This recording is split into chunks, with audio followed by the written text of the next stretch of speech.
6 дугаар тест 21 дугаар бодлого. За 14 дүрстэй хайрцаг байв. За тэдний 4 нь болохоор ногоон өнгөтэй дугуй.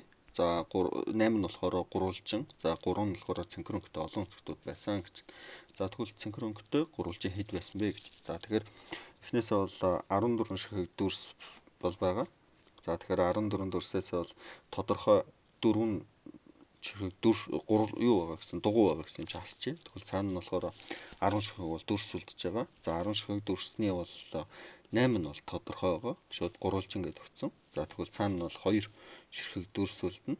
За тэгэнгүүт бид нарт бол өгсөн ёсоор бол яг уу гэхээр 3 ширхэг бол цэнхэр өнгөтэй олон өнцгт байгаа гэд хэлсэн. За тэгэхээр олон өнцгт дотор бол яг уу гэхээр гурвалжин, дөрвөлжин гэдээ явах хэрэгтэй. Тэгэхээр гурвалжин бол олон өнцгтээ орно. За тэгэхээр энд бол биднэрт бол 2 ширхэг дүрс үлдчихэд байгаа. Мэдээлэлээр бол одоо 3 ширхэг зүйл бол огт мэдэгдэхгүй байгаа. За тэгэхээр 2 ширхэг үлдсэн дүрсээ хасчвал энд бол яг уу гэхээр 1 ширхэг бол гурвалжин дүрс бол яг уу гэхээр цэнхэр өнгөтэй байсан гэсэн үг.